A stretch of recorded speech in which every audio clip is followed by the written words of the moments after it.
நம்மகிட்ட கொள்கைகள் இருக்கு, அரசுடைய சாதனைகள் சொல்ல இருக்கு. விடியல் பயண திட்டம், முதலமைச்சருடைய காலை உணவு திட்டம், புதுமை பெண் திட்டம், தமிழ் புதல்வன் திட்டம், நான் முதல்வன் திட்டம், 2 லட்சம் இளைஞர்களுக்கு வேலை வாய்ப்பு கொடுத்திருக்கிறோம். இப்ப 10 லட்சம் இளைஞர்களுக்கு லேப்டாப் கொடுத்துட்டு இருக்காரு நம்முடைய முதலமைச்சர் அவர்கள். 100க்கும் அதிகமான விளையாட்டு வீரர்களுக்கு முதன்முறையாக அரசு வேலை வாய்ப்பை கொடுத்திருக்கிறோம். எல்லாத்துக்கும் மேல 1,30,00,000 மகளிருக்கு கலைஞர் மகளிர் உரிமை தொகை கொடுத்திருக்கிறோம். மக்களுக்கு இப்படி அடுக்கடுக்கான திட்டங்களை நம்முடைய தலைவர் செஞ்சு கொடுத்திருக்கிறார். இவ்வளவு சாதனைகளை செஞ்சுட்டு நாம இன்னைக்கு தைரியமா மக்களை சந்திக்கிறதுக்கு தயாரா இருக்கோம்.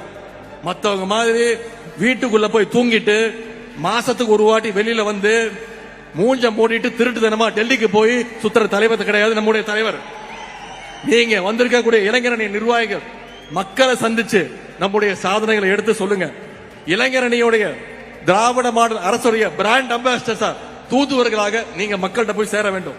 இன்னும் தேர்தலுக்கு சரியாக 60 நாட்கள் தான் இருக்கிறது. இந்த 60 நாட்களும் நீங்க ஒவ்வொருவரும் மக்களை சந்திச்சு நம்முடைய பிரச்சாரத்தை மேற்கொள்ள வேண்டும்.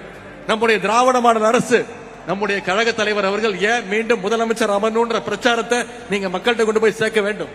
மக்களிடம் செல், மக்களோடு வாழ், மக்களிடமிருந்து கற்றுக்கொள்ளே பேரறிஞர் அண்ணா அவர்கள் நமக்கு சொன்னார். அந்த வகையில நம்முடைய முதலமைச்சர் அவர்கள் ஒவ்வொரு நாளும் மக்களை சந்திச்சுட்டு இருக்கிறார். மக்களோடு மக்களாக வாழ்ந்து அவங்களுக்கான திட்டங்களை கொடுத்துட்டு இருக்கிறார். ஆனா இன்னைக்கு சில பேர் மக்களை கண்டாலே தெரிச்சு ஓடுறாங்க. அதே மாதிரி திருவிழா நேரத்தில் புது புது கடைகள்லாம் போடுவாங்க. மக்களை கூப்பிட்டு பொய் விளம்பரம் சொல்லி பொய் வியாபாரம்லாம் பண்ணுவாங்க. பலூன் எல்லாம் ஊதி குழந்தைங்களுக்கு எல்லாம் ஷோ காட்டுவாங்க. அது மாதிரிதான் இன்னைக்கு தேர்தல் வந்தோடனே தேர்தல் திருவிழானால தமிழ்நாட்டில் புதுசா கடை விரிக்க ஆரம்பிச்சிருக்கிறாங்க. எப்படி திருவிழா டைம்ல போட்ட கடையெல்லாம் திருவிழா முடிஞ்சோடனே எல்லா கடையெல்லாம் காணா போயிடும். அதே மாதிரி இந்த தேர்தல் முடிஞ்சதும் அந்த கடை அனைத்தும் காலி ஆயிடும்.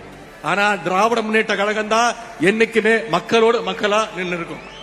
அது மட்டும் இல்ல, திருவிழா கூட்டத்தில் பிள்ளை பிடிக்கிற கோஷ்டி, பிக் பாக்கெட் அடிக்கிற கோஷ்டியும் உள்ள வருவாங்க. மிட்டாய் வாங்கி தரேன், ஐஸ்கிரீம் வாங்கி தரேன், சாக்லேட் வாங்கி தரேன்னு குழந்தைங்களை கடத்த பார்ப்பாங்க. இப்போ அதே மாதிரி ஆரம்பிச்சிருக்கிறாங்க. இப்போ ஈடு கேஸ்ல இருந்து நான் காப்பாத்துறேன், ஃபெரா கேஸ்ல இருந்து நான் உங்களை காப்பாத்துறேன், மெடிக்கல் காலேஜ் கேஸ் ஊழல் இருந்து நான் உங்களை காப்பாத்துறேன், சம்பந்தி டெண்டர் எடுத்த கேஸ நான் முடிச்சு தரேன். இப்படி கேஸையெல்லாம் காட்டி காட்டி இன்னைக்கு அடிமை கூட்டத்தை பாசிஸ்டுகள் தூக்கி இருக்காங்க.